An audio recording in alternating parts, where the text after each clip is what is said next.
Within my research section, I looked into the effectiveness of the research campaign of the film Devil's Due.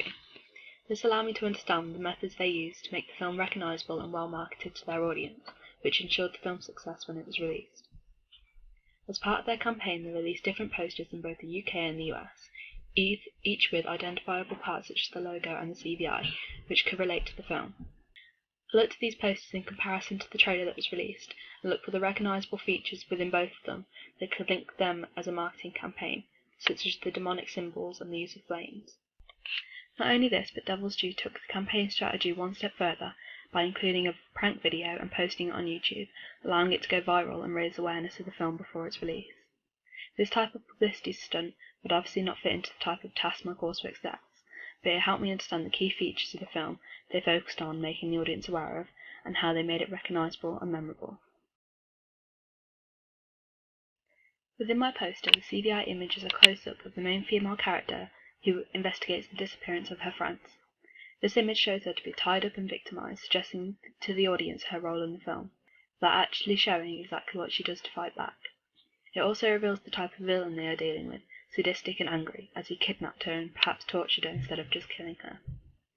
This CVI image links in closely to one of the main cutaways in the trailer, to another character in exactly the same situation, tied up and looking terrified. Whereas it is a different character from the trailer who is shown to have been killed, it is not the main character like in the poster. Therefore, it suggests or hints to the audience that she could potentially be facing the same fate as her friend. The similarity between the campaign pieces makes a connection between them, so the audience are able to identify with it and it becomes more memorable. Therefore, if they were to see the trailer then and then later on see the poster, they would remember the horrific cutaway because it is framed and produced in the same way, making them think of the story and ask questions. This could potentially make them intrigued into watching the film, and therefore could make the opening weekend of the film's release more successful because people were desperate to find out what happened to the character.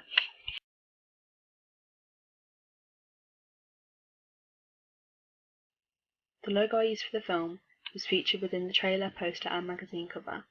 The most identifiable feature of it was the pink colour, as it stood out because it was often against a dark horror background, making it unusual and recognisable. Within the trailer, the Karma logo appears at the end in order to make it one of the last things the audience sees, and therefore remember the name of the film once being impressed by the trailer, making them more likely to go see it. The logo appears as if other writing throughout the trailer, however it then glitches and transforms into the horror version of it, blood and decay. This shows the audience the theme of the film, turning a typical happy teenage life on its head by the horrific occurrences as a result of their actions. I featured this version of the logo in the poster and magazine, so it fit more with the horror element, as these campaign pieces do not have the chance to put up a more rom-com style and then juxtaposition it like the trailer. They have to lead with the horror to appeal to the target audience. In the opening of my trailer, 3 different production company logos feature as title sequences. These are featured to hopefully be recognisable to the audience in films they had worked in the past, and therefore intrigue the audience more. I used the exact same logos on my poster, but smaller near the top, with the same hope, and also because it links the trailer and poster together and could be a feature that the audience recognises. In all 3 of my production pieces, a common feature of them is the use of low-key lighting, accent lighting, and chiaroscuro. In the trailer, I mostly use this towards the end, surrounding the villain and his actions towards the victim. This allowed me to show the stark contrast between the characters and portray to the audience who played what role, as the victims were mostly within the highly lit areas until they encountered the villain and were brought into the darkness. It also represented the darkness of the villain's lifestyle through his isolation at college and his rough home life, and therefore provides some background to the motivation behind his actions, so perhaps the audience would have a more empathetic view towards him. In my magazine cover, the main CVI was of the villain with a chiaroscuro lighting effect. This makes the character look as if he is fading into the background, whilst the main representation of the low-key lighting is that he is the bad guy. It could also provide the opportunity for the audience to see more of his character. For example, they could draw from it that perhaps he is the type of person that blends into the background and stalks his victims. Or the audience can interpret that this character has been pushed into the darkness through his isolation by other people, and is gradually coming forward into the lightness of the people who have put him in the situation for revenge. I also used the low-key chiaroscuro lighting for the CVI and the film poster. However, this time the character was the main victim. Due to the mise-en-scène of the image, it is obvious that she is the scared victim in the situation. However, the lighting has previously been used to reflect the villain. Therefore, it suggests to the audience that of the villain's presence in the situation and his obvious control over it, showing that he has dragged the victim from the light into his dark and twisted world where revenge equals murder.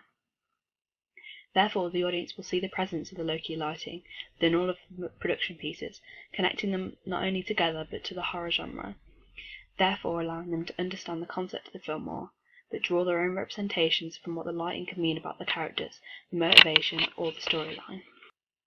Within the two print campaign pieces, the magazine cover and the poster, the main CVI image lacks a background. This is mostly to do with the low-key lighting of the image, but it also connects them all together.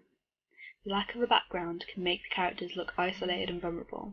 Whereas this representation fits with the victim character in the poster, it may seem quite inappropriate for the villain character in the magazine cover. However, I wanted their representations to be quite similar, to show the fact that they are the same, just in different positions in life. I felt like the way the audience viewed the characters in the storyline was one of the things that made the film so different, because they could interpret it in the standard way of horror films, that the villain is bad and cruel, and the victims are innocent and harmless. However, they could also see it as the villain has been mistreated in society, and directly these victim characters, which has caused them to act out in this way. The audience could feel that the victims deserved what they got because they were too self-obsessed and they couldn't see or care about the damage they were doing to someone else. Therefore, by presenting both the opposing characters in the same way, isolated from the background, it shows that perhaps we all have evil within us, and that maybe the villain character is vulnerable too, from the way he is being treated. Within the trailer this is less obvious, but because of the predominant low-key lighting, it can make the background fade away, especially towards the montage of the trailer. Therefore, the audience has the opportunity to draw a representation of their own from their own morals about who is wrong, as they are all presented in the same way across the campaign pieces.